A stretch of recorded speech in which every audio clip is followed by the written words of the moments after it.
Picture this. You're standing in a cosmic bank that spans infinite dimensions, its golden walls inscribed with Sanskrit verses that shimmer like starlight. The Vedas call this the Akashic Records, the universe's eternal memory bank where every thought, every action, every intention you've ever had is stored with perfect precision. What if I told you that right now, invisible forces from this cosmic vault are shaping every relationship you enter, every opportunity that finds you, and every challenge that stops you in your tracks? 5,000 years ago, in the sacred dialogue of the Bhagavad Gita, Lord Krishna revealed to the warrior Arjuna a profound truth. As a person puts on new garments, giving up old ones, the soul similarly accepts new material bodies, giving up the old and useless ones.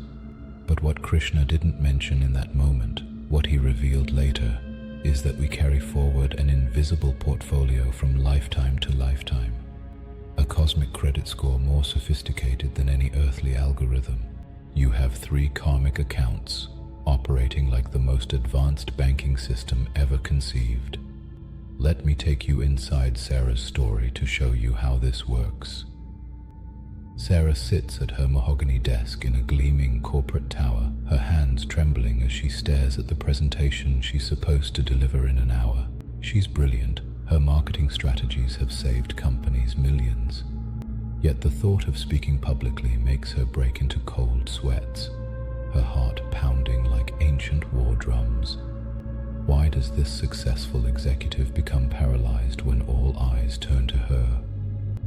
The answer lies in her first karmic account, Sanchit Karma. Imagine walking through an infinite library where every book represents a karmic impression from all your lifetimes. Some books glow with golden light, ready to be opened. Others remain sealed in shadow, waiting for the right moment. In the Yoga Sutras, Patanjali calls these samskaras the deep grooves in consciousness that shape our reality, like rivers carving through stone over millennia. Sarah's library contains a dark chapter from 17th century Salem, where she was a wise woman burned at the stake for speaking truth to power. That terror of visibility, that association of speaking out with death itself, sits in her Sanchit account like a dormant seed in winter soil. But here's where divine intelligence enters the picture. Not all of Sarah's vast karmic library is active at once.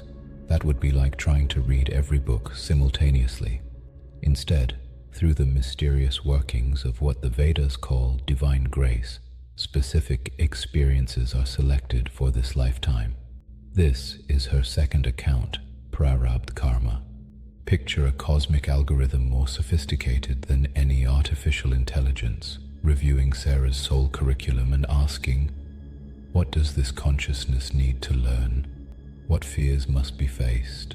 What gifts wait to be born?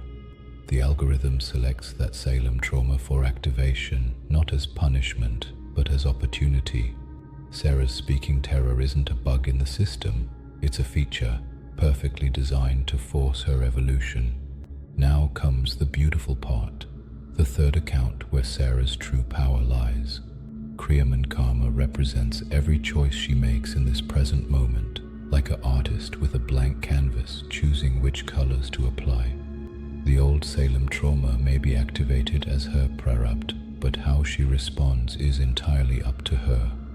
In the Upanishads we find this profound teaching: you are what your deep, driving desire is. As your desire is, so is your will. As your will is, so is your deed. As your deed is, so is your destiny.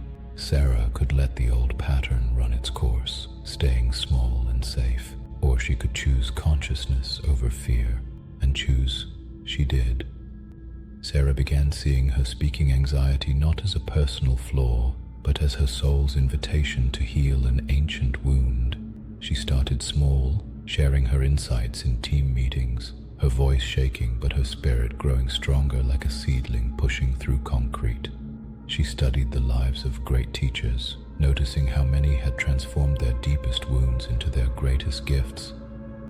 The breakthrough came when Sarah realized her marketing genius wasn't separate from her spiritual wound. They were connected. Her fear of visibility had made her incredibly skilled at understanding how to reach people authentically. Her terror had become her talent. Watch her now, 6 months later, standing on a conference stage before 300 business leaders. The same hands that once trembled now gesture gracefully as she shares revolutionary ideas about conscious marketing. Her Salem lifetime isn't forgotten, it's transformed. The witch who was silenced has become the teacher who speaks for millions. This is how the karmic system works in your life right now. Look around you. Notice the patterns that keep repeating like familiar songs on cosmic radio.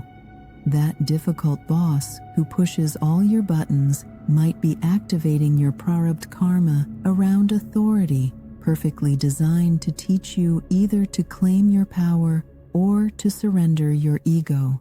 That relationship that triggers your abandonment issues might be your soul's way of teaching you that your worth isn't dependent on anyone else's approval. The Bhagavad Gita offers us the key to working with these patterns. You have a right to perform your prescribed duties, but never to the fruits of action. Never consider yourself the cause of the results of your activities, nor be attached to not doing your duty.